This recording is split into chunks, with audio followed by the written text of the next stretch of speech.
Malam hari ini juga Ketua Umum Majelis Agama Buddha Indonesia memimpin sendiri puja bakti. Puja bakti untuk memberkahi wihara ini.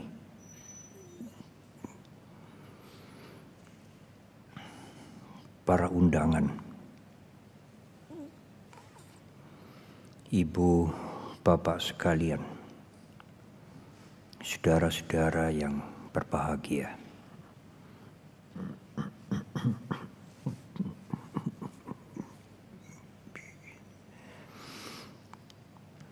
Tiba waktunya gedung wihara ini malam hari ini diberkahi oleh Sangha.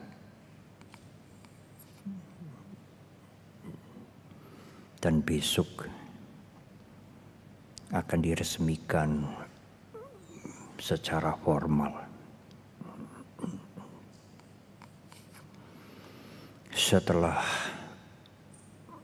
dibangun dengan keuletan selama kurang lebih 6 tahun.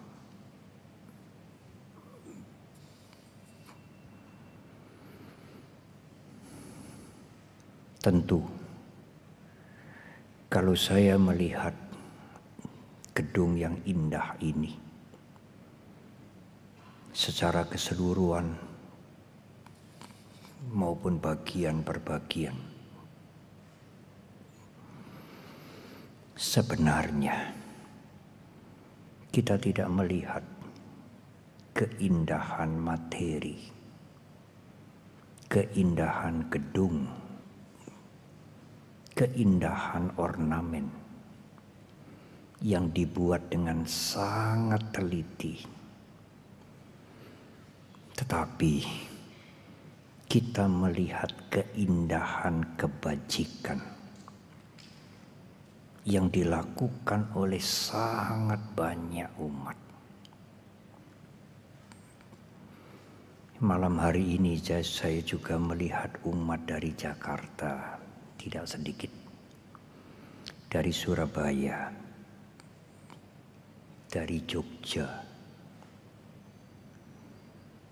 dari beberapa tempat di Sumatera, bahkan mungkin dari Kalimantan dan dari tempat-tempat yang lain.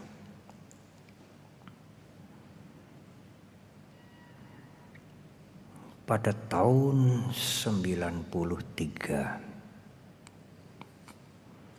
saya harus memulai Dhammadesana malam hari ini dengan pembukaan,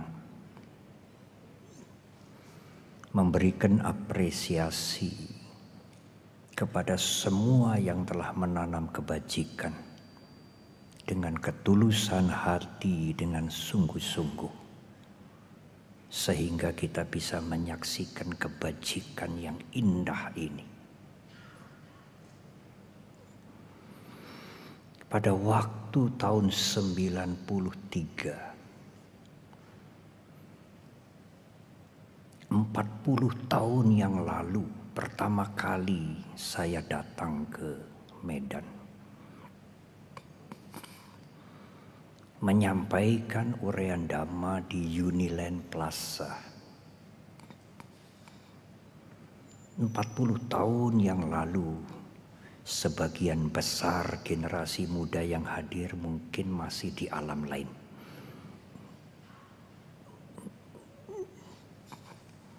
Saya datang ke Cetya Mahasampati yang namanya diberikan oleh Yang Mulia Bante Jinadamu Mahathera almarhum.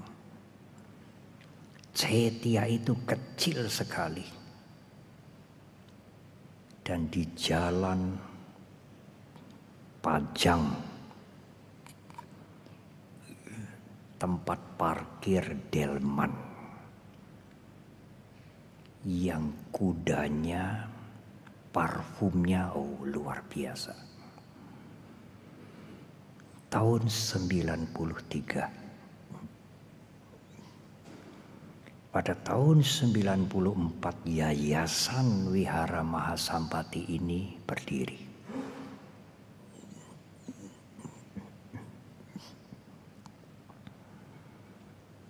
Kita tidak akan melupakan jasa besar Romo Wirawan Giriputra yang menghibahkan tanah untuk pertama kali untuk membangun Cetia ini, kemudian berubah meningkat menjadi wihara.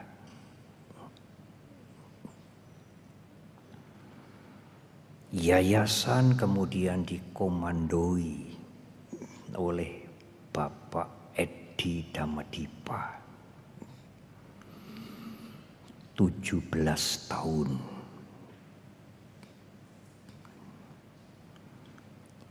Bante Atimedo yang sekarang menjadi kepala wihara yang sangat indah ini bercerita. Pada waktu itu, waktu masih wihara sederhana Bante, mungkin masih Cetia. Selesai kami sarapan pagi, wihara dikunci. Saya diungsikan ke rumah umat karena tidak ada umat yang datang ke Cetia wihara kecil itu.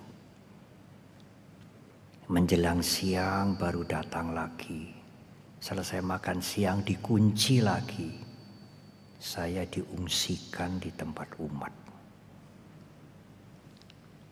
selama kurang lebih 10 sampai 13 hari.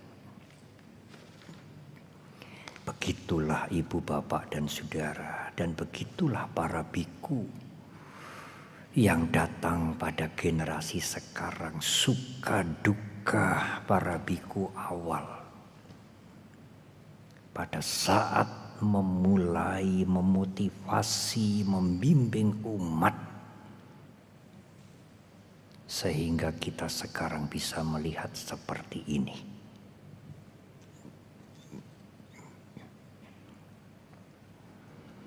Ibu, bapak, dan saudara,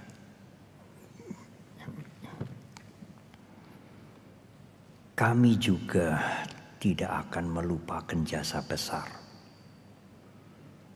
seorang arsitek yang bekerja dengan teliti. Saya melihat garis demi garis bagaimana menempatkan Buddha Rupang dan sebagainya, sangat bolehlah dikatakan mendekati sempurna. Pak Leo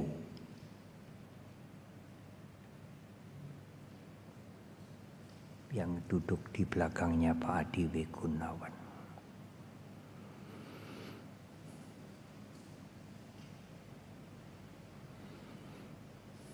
Di dalam kitab suci disebutkan Raja Dewa yang menjadi Raja Dewa berada di surga Tawatingsa yang membawai 4 dewa raja, mempunyai arsitek yang disebut Wiswakarman. Arsitek ini sangat terkenal membangun stupa wihara yang indah-indah, seolah-olah tidak mungkin kalau itu dibangun oleh manusia. Saya berpikir mungkin Pak Leo ini setiap malam berdiskusi dengan Wiswakarman,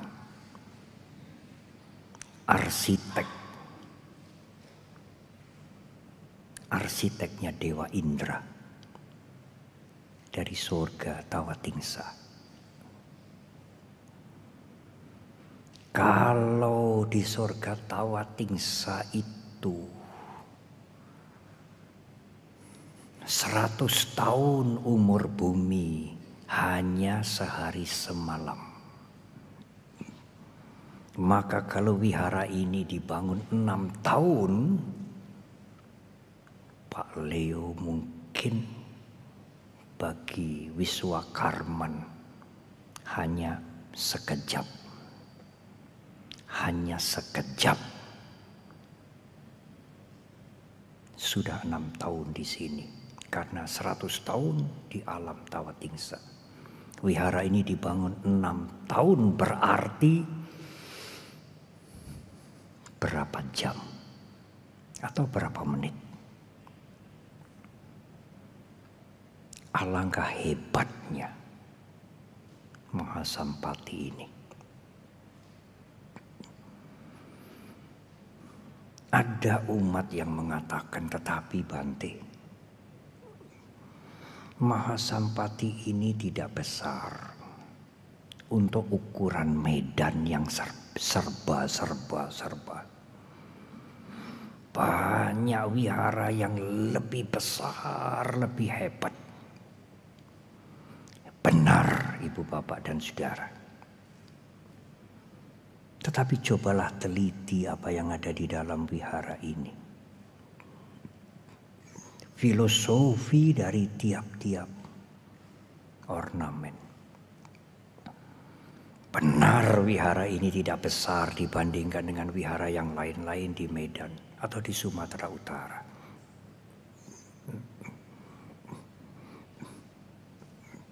Tetapi saudara,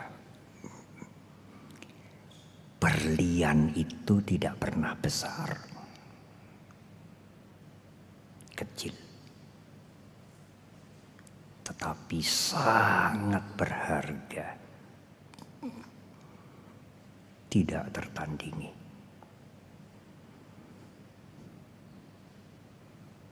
Ibu, Bapak, dan Saudara, saya ingat ada seorang saudara dekat kita berbakti pada waktu mengunjungi Wihara Mahasampati dulu. Pada waktu kami menyelenggarakan pertemuan sangga-sangga sedunia di Medan. Kalau tidak salah pada tahun 2013, 10 tahun yang lalu atau lebih. Saya tidak harus menyebutkan namanya. Beliau itu kepleset. Jatuh di Wihara Mahasampati. Beliau hadir di sini. Sehingga pada salah satu kesempatan di perayaan Katina, saya dalam bahasa Indonesia yang baru agak nyinyir, sedikit menghina. Wihara Mahasampati ini seperti kandang ayam. Dalam bahasa Jawa agak rendah itu kombong pitik. Tetapi nyinyir atau sedikit menghina itu muncul dari tujuan yang baik. Dari motivasi yang sudah saya pikirkan dengan baik. Dan banyak di antara pengurus mengatakan termasuk Pak Edi, Bante, kandang ayam itu mantra yang luar biasa. Yang mendorong kita, memotivasi kita untuk dengan keuletan tidak menyerah menghadapi segala macam rintangan. Dan wihara ini sekarang seperti ini. Saya mengharap, saya minta, saudara jangan meniru mantra kombong pitik, kandang ayam. Kalau mantra itu tidak diucapkan dengan benar, orang bisa sakit hati. Tetapi Medan justru berkembang. Ibu, Bapak, dan Saudara. Yayasan telah bekerja dengan sangat baik. Dan berkali-kali saya mendapatkan penjelasan, Bante, kami pengurus yayasan ini tidak ada yang tingkat tinggi, tingkat sedang-sedang saja. Tetapi modal kami adalah kejujuran, integritas, berbakti kepada Triratna, berusaha praktek dhamma dengan baik, dan kami dipercaya. Itulah kuncinya. Ibu, Bapak, dan Saudara,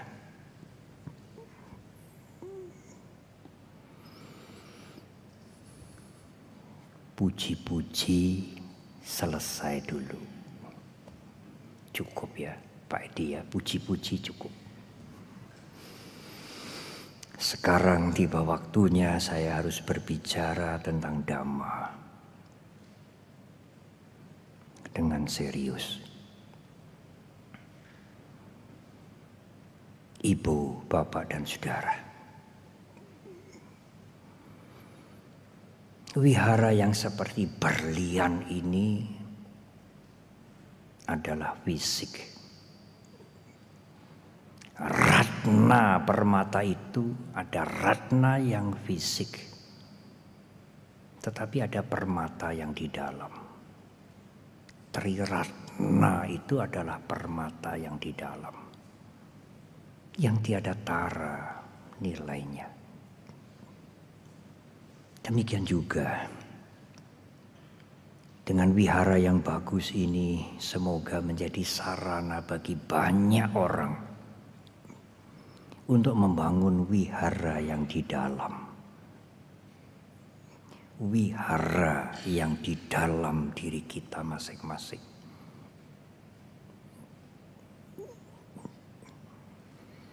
Ada 3 macam wihara, Ibu, Bapak, dan Saudara. Wihara di dalam diri kita yang harus kita bangun. Wihara yang pertama disebut Dibha Wihara. Dalam bahasa Sanskerta Divya, Dibya atau Divya Wihara. Meskipun kita manusia, fisik kita manusia, tapi kita bisa menjadikan batin kita laksana kediaman para dewa. Wihara artinya tempat kediaman. Dibha Wihara artinya menjadikan batin kita sebagai kediaman para dewa. Bagaimana Ibu, Bapak, dan Saudara menjadikan batin kita sebagai kediaman, laksana kediaman para dewa? Ada 2 hal. Punyailah hiri dan ottappa. Malu berbuat yang buruk karena sadar perbuatan buruk itu akibatnya sangat berbahaya. Menghancurkan kita, menghancurkan keluarga kita, menghancurkan orang lain, menghancurkan lingkungan. Tidak mungkin kita bisa mengendalikan diri kita dari perbuatan yang buruk kalau kita tidak mempunyai hiri ottappa. Malu kalau berbuat yang buruk dan menyadari sehingga menjadi takut akibat dari perbuatan yang buruk.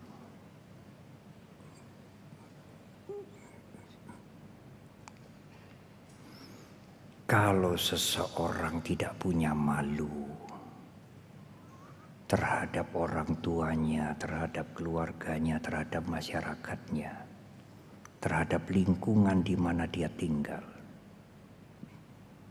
kejahatan apa yang tidak dilakukan? Dia gampang saja melakukan semua kejahatan. Mbusyole. Betul ya? Tidak punya malu. Mbusyole ya. Betul ya Pak Gwandra ya? Tidak punya malu. Mbusyole. Mbo besengki. Tidak punya sungkan. Kalau tidak punya malu, tidak punya sungkan, kejahatan apapun gampang saja dilakukan. Punya malu dan punya rasa takut, itulah batin seseorang yang seperti batinnya dewa. Guru Agung kita juga meletakkan winaya untuk para biku.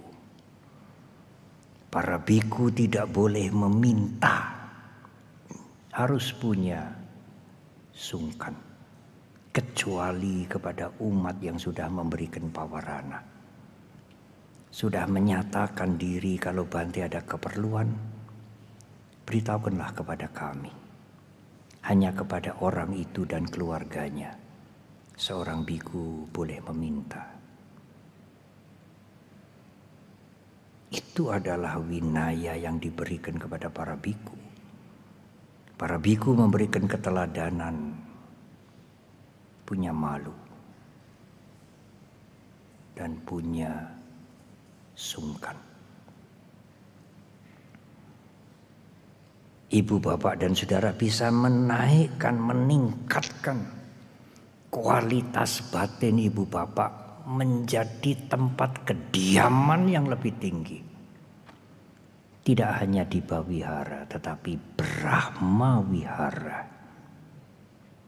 Batin kita laksana tempat kediaman dewa-dewa Brahma. Alangkah mulianya. Tidak sekadar dewa biasa, dewa Brahma.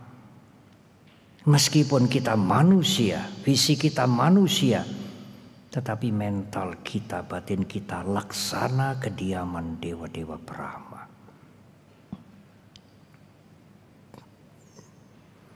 Apa yang harus kita kembangkan? Metta, karuna, mudita, upekkha. Dan berusaha untuk mengembangkan metta, cinta kasih tanpa batas. Semua makhluk, tidak hanya sesama manusia, kita menganggap sebagai sahabat, sebagai mitra kita. Pada waktu saya menyampaikan pesan Waisak di gedung DPR pada bulan Mei yang lalu, saya sampaikan kepada mereka yang hadir, Guru Agung Buddha Gautama tidak hanya mengajarkan cinta kasih kepada sesama manusia, tetapi cinta kasih kepada semua makhluk.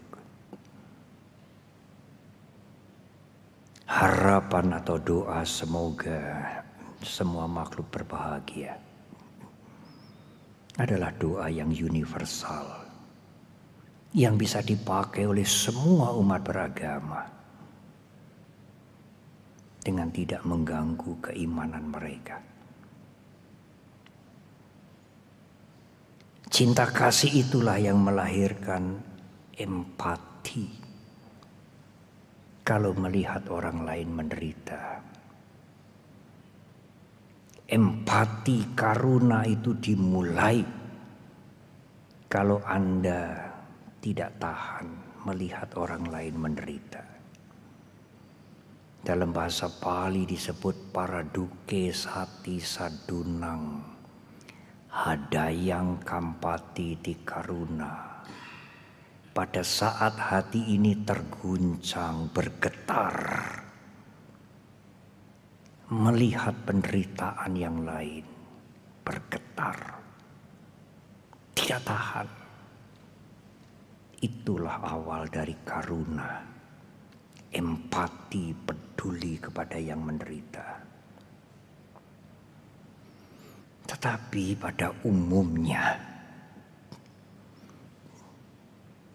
kalau orang-orang melihat yang lain menderita justru bersyukur. Aduh, bersyukur saya. Saya tidak menderita seperti dia. Syukurlah. Bersyukur melihat yang lain menderita. Alangkah rendahnya pemikiran seperti ini. Bersyukur. Aku bersyukur. Bersyukurlah aku tidak menderita seperti dia. Bersyukur, saudara. Bersyukur melihat penderitaan orang lain. Alangkah terbaliknya pikiran seperti itu. Tidak empati, tidak peduli, tetapi melihat penderitaan orang lain itu justru bersyukur. Kalau saudara tidak bisa menolong, tidak bisa memberikan bantuan, melihat dari televisi, dari koran, atau melihat langsung, tetapi tidak bisa memberikan bantuan, setidak-tidaknya dalam pikiran Anda, semoga dia bebas dari penderitaan. Tidak usah dengan bahasa Pali. Sabe sata, sabaduka, pamucantu. Semoga dia bebas dari penderitaan. Jadikanlah itu kebiasaan. Jangan kebiasaan bersyukur melihat orang lain menderita.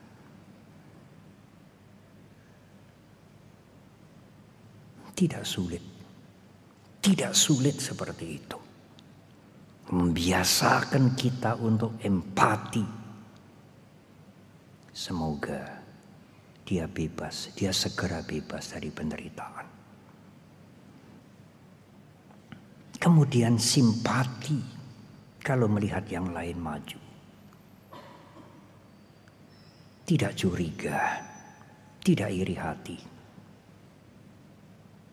Tetapi kalau kita menghadapi rintangan, halangan, fitnahan, salah faham, saya yakin yayasan, ketua panitia, dan panitia pembangunan wihara ini kenyang itu. Teguh. Tidak goyah. Teguh hati, UPK. Kalau Anda mengembangkan meta, karuna, mudita, UPK terus menerus. Sekalipun Anda manusia, batin Anda laksana tempat kediaman Dewa Brahma.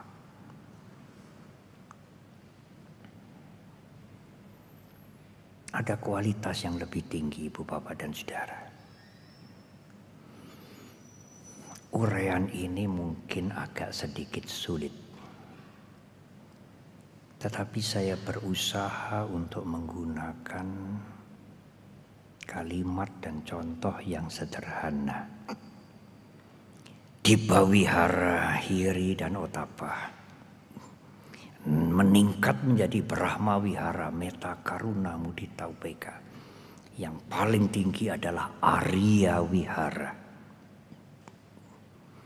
Batin kita adalah tempat kediaman makhluk-makhluk suci.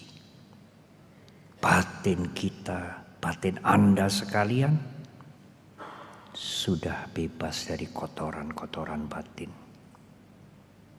Sudah bersih sebagai batin para Arya. Arya Wihara, batin ini laksana kediaman para Aryawan. Tetapi bagaimana Bante? Meningkatkan kualitas, membangun wihara, Arya Wihara di dalam batin kita lebih tinggi dari Brahma Wihara.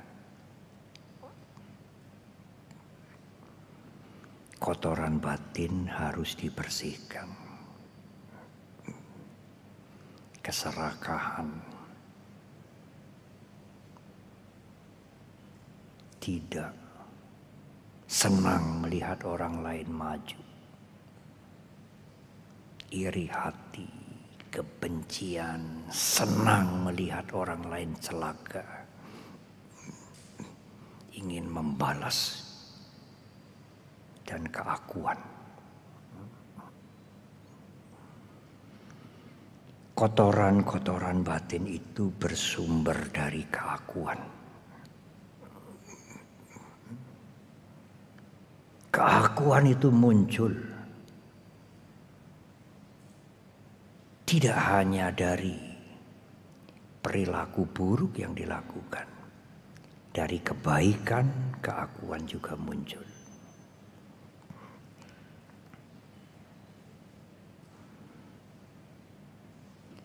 Karena itu saya wanti-wanti kepada pengurus yayasan yang sudah berhasil membangun wihara ini. Keakuan harus diwaspadai. Aku sudah mengabdi, aku sudah berhasil dengan keuletan.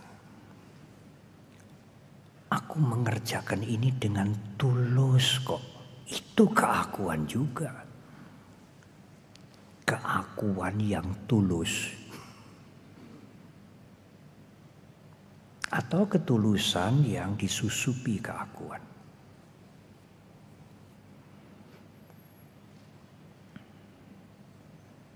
Ibu, bapak, dan saudara, saya akan memulai dengan sadha untuk menjelaskan Arya Wihara ini. Sadha artinya keyakinan. Orang menjadi yakin sampai kemudian bertekad karena keyakinannya itu.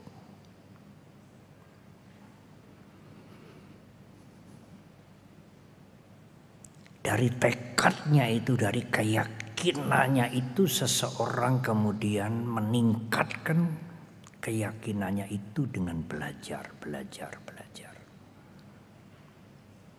Dan kemudian berusaha untuk merealisir, mewujudkan keyakinan itu. Ada 3 faktor. Keyakinan dengan tekad, belajar, tetapi juga ingin merealisir.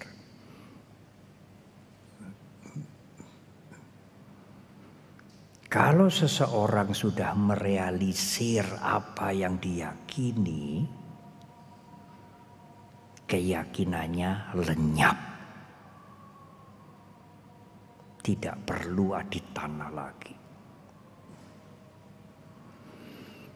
Jangan terkejut, saudara. Saudara mempunyai keyakinan, bertekad karena belum mencapai. Keyakinan sadha itu lenyap kalau Anda sudah mencapai. Saya memberikan contoh yang sederhana. Saudara ingin berziarah ke Buddha Gaya di India. Begitu kuat keyakinan Anda dan Anda bertekad, saya suatu saat harus bisa sampai ke Buddha Gaya. Kemudian saudara mencari tahu bagaimana pergi ke Buddha Gaya, berapa biayanya dan lain-lain. Semakin mencari tahu, melihat video, membaca buku-buku, keyakinan semakin kuat. Saya pasti suatu saat akan sampai Buddha Gaya. Tekadnya bertambah kuat. Kemudian dia mulai melaksanakan menabung. Mendaftar untuk pilgrimage, berziarah ke Buddha Gaya. Semakin kuat keyakinannya, pasti saya akan sampai di sana. Semakin dia membaca, melihat video dan sebagainya, mendengarkan cerita, semakin kuat keyakinannya. Akhirnya setelah berusaha keras, dia benar-benar sampai di Buddhagaya, meneteskan air mata bernama Sekara. Lalu Anda bertanya, Anda masih yakin kalau Anda sampai di Buddhagaya kepada orang itu? Apa jawaban orang itu? Ya nggak yakin lagi lah, wong saya sudah sampai di Buddhagaya kok. Yakin apanya? Keyakinannya sudah hilang. Loh, kenapa Bante keyakinannya sudah hilang? Dia sudah sampai ke Buddhagaya. Dia sudah merealisir Buddhagaya.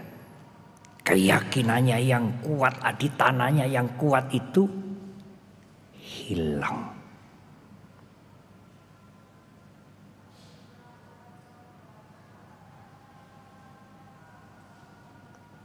Umat Buddha tentu harus cerdas untuk menangkap uraian ini. Saya mencari contoh yang paling gampang. Demikian juga yayasan panitia membangun wihara sederhana yang dari kandang ayam itu, Mahasampati. Tambah tanah, 14 tahun. Baru mulai peletakan batu pertama. Kami bersama Pak Dirjen. Pak Dirjennya sudah meninggal dunia, Pak Caliati. Pak Menteri Agamanya sudah ganti. Tapi besok kami undang untuk hadir. Dan beliau sudah hadir malam hari ini, Pak Lukman. Para pengurus wihara, umat-umat yang datang ke Mahasampati, saya yakin Bante, saya terdorong dengan mantra kandang ayam. Pasti kami akan bisa membangun Mahasampati. Sampai Bante Utamo mengatakan satu blok ini diambil semua saja.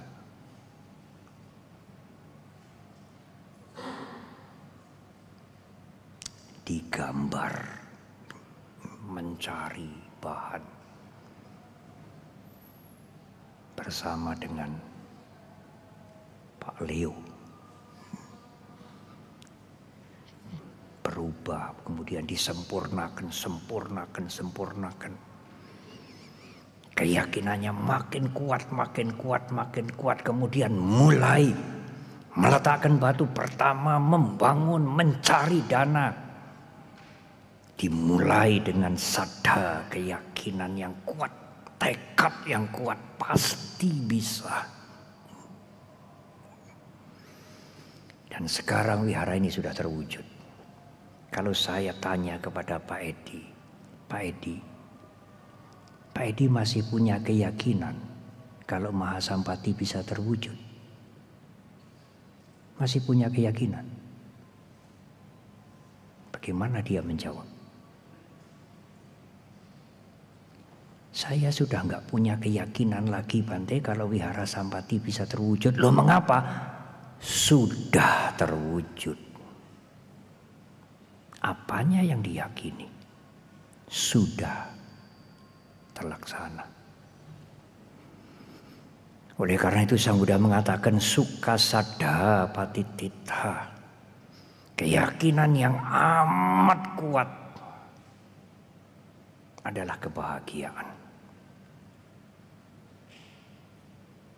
Apakah kebahagiaan yang tertinggi, Ibu Bapak dan Saudara? Nibbanang paramang sukhang. Kebahagiaan yang tertinggi adalah bebasnya kotoran batin. Bebas dari penderitaan. Iya Bante, keyakinan saya pada Triratna kuat kok. Setiap saya datang saya selalu namaskara, paikui berapa kali, pasang dupa yang harum, tidak lupa berdana.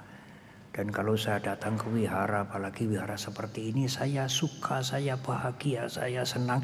Tidak sekadar itu, Ibu Bapak. Tetapi belajarlah Dhamma dan praktek Dhamma untuk membersihkan kotoran batin. Pada saat kotoran batin itu terkikis, berkurang, Anda akan bahagia. Tidak usah mencari jauh-jauh. Tidak harus meditasi ke tempat yang sulit-sulit jauh-jauh. Karena objek meditasi itu adalah diri kita sendiri. Kemanapun kita pergi yang diperhatikan ya dirinya sendiri. Perasaannya, pikirannya, gejolak perasaannya, gejolak pikirannya. Kotoran batin yang muncul, keakuan yang muncul. Dengan diperhatikan, disadari itu, maka kotoran batin itu akan turun. Keakuan itu akan turun. Semakin terbebas. Ibu, bapak, dan saudara. Oh iya, Bante, sekarang saya sudah mengerti. Itulah kotoran batin dan itulah bahaya kotoran batin. Itulah gunanya saddha. Dan akhir daripada saddha itu adalah pencapaian. Saya ingin mengakhiri uraian ini dengan satu cerita lagi. Ada seorang biku barat. Orang barat yang menjadi biku. Ditugaskan oleh gurunya, oleh sangganya. Kamu pergi ke daerah itu. Di sana ada umat Buddha tapi sedikit sekali. Perlu bimbingan, perlu wihara yang lumayan lah. Biku yang orang barat ini pergi ke tempat itu. Tidak mudah, saudara. Dicurigai, dinyinyiri, dimusuhi. Dia berjuang, dia melakukan pendekatan, mempunyai perilaku yang baik, bersahabat. Akhirnya diterima. Umat bertambah, yang simpati ke agama Buddha, yang terang-terangan menjadi umat Buddha bertambah, wihara dibangun, bagus. Itu prestasi orang barat yang menjadi biku dan ditugaskan di sana. Lalu wihara itu akan diresmikan. Persiapan segala macam seperti Mahasampati inilah. Ini para biku semuanya ini bahkan lebih banyak bisa bermalam di wihara ini semua. Dengan kamar yang sangat baik. Anda bisa melihat dari lantai ke lantai. Aduh, permata di Medan ini luar biasa ini.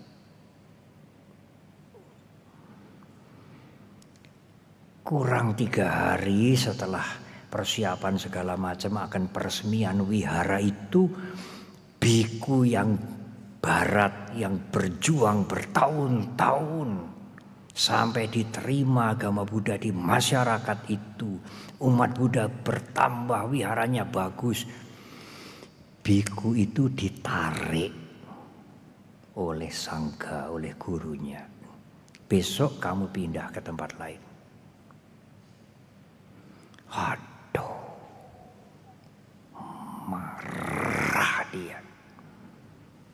Perjuangan saya bertahun-tahun tidak dihargai oleh sangga, tidak dihargai oleh guru saya. Waktunya peresmian, waktunya akan semua umat berbahagia. Perjuangan saya sudah sampai hasil yang membahagiakan. Saya disuruh pindah.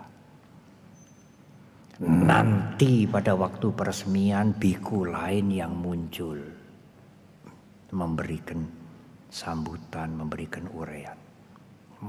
Marah sekali. Ini adilnya di mana ini? Ini apa? Cinciambo cengli. Betul ya? Ini bocengli banget ini. Seperti apa ini? Lembaga ini, organisasi ini, apa ini? Tidak punya etika, tidak menghargai perjuangan orang, tidak memberikan apresiasi. Marah dia dan dia pergi. Beberapa tahun kemudian dia menyadari, seandainya saya tidak disuruh pergi, di hari peresmian itu saya muncul sebagai bintang, sebagai pahlawan yang berhasil masuk ke areal yang dulu tidak senang agama Buddha, mendirikan wihara yang besar. Saya muncul sebagai bintang, sebagai pahlawan. Alangkah besarnya keakuan saya, mungkin bisa meledak. Sang aku menjadi raja, merasa berjasa, merasa menjadi pahlawan, merasa sangat berhasil. Untung aku dipindah, sehingga keakuan tidak menghancurkan diriku. Dia datang kepada gurunya, dia bersujud dengan sepenuh hati.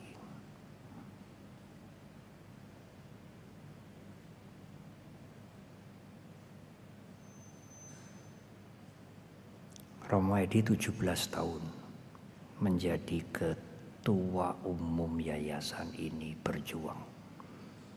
Menjadi ketua panitia bertahun-tahun. Tetapi besok yang muncul dan laporan bukan dia. Ketua umum yang lain. Romo Edi mengatakan, terima kasih Bante, sekarang saya mengerti. Saya bisa menghancurkan keakuan saya. Saya terima kasih sekali saya bisa menghancurkan keakuan saya. Itu aku juga. Hati-hati. Kotoran batin itu halus sekali. Aduh, terima kasih aku. Aku sekarang sudah mengerti, aku bisa mengatasi keakuanku, terima kasih. Aku lagi. Aku yang sudah bisa mengatasi keakuanku, itu aku juga. Jadi apa Bante aku itu? Ulah pikiran. Dan pikiran itu timbul tenggelam, arus yang tidak pernah berhenti. Jadi aku itu tidak ada. Tidak ada. Wipalasa. Ilusi. Yang seolah-olah kita merasakan ada. Real. Padahal tidak ada. Kalau Anda bisa menyadari ini, batin Anda menjadi Arya Wihara. Sangat berharga batin yang bebas dari penderitaan. Batin yang sudah terbebas dari kilesa. Ibu, Bapak dan Saudara, semoga uraian malam hari ini bisa meningkatkan pengetahuan, keyakinan ibu bapak dan saudara untuk terus berlatih. Tidak hanya sekadar tidak berbuat buruk, malu dan takut, tetapi juga menambah kebaikan, kebajikan, peduli kepada mereka yang menderita, dan waspada terhadap kotoran batin kita. Andai kalau kita selesai melakukan kebaikan, berbakti dan sebagainya dengan ketulusan, itu ya otomatis akunya muncul, Bante. Wah, aku sudah berhasil, aku sudah bisa rendah hati. Ya tidak apa-apa, Ibu, Bapak dan Saudara. Itu tidak bisa dicegah untuk tidak muncul karena endapannya sangat banyak. Kilesa itu banyak. Kewajiban kita menyadari. Kita tidak mungkin stop. Jangan muncul. Tidak mungkin, itu akan muncul otomatis. Karena kita belum bebas dari kotoran batin. Ya kalau itu muncul, sadarilah. Oh ini keakuan muncul. Dan itulah mahkota, puncak ajaran Guru Agung kita. Tidak berlebihan kalau saya mengatakan mungkin di sistem spiritualitas atau keagamaan yang lain.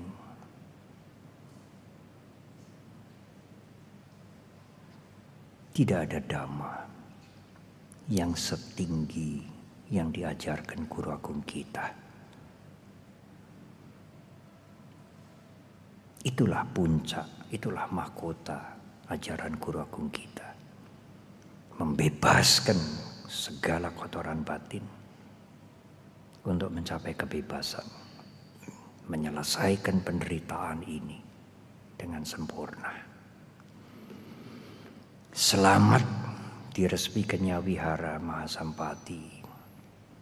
Semoga bisa bertahan lama, memberikan manfaat dhamma yang sangat besar kepada siapa saja yang mau belajar, mau mendengar dari tempat ini. Sukha saddha patititha, keyakinan yang kuat itu akan membuahkan paramang sukang, kebebasan dari penderitaan. Semoga semua makhluk berbahagia. Terima kasih. Sadhu, sadhu, sadhu.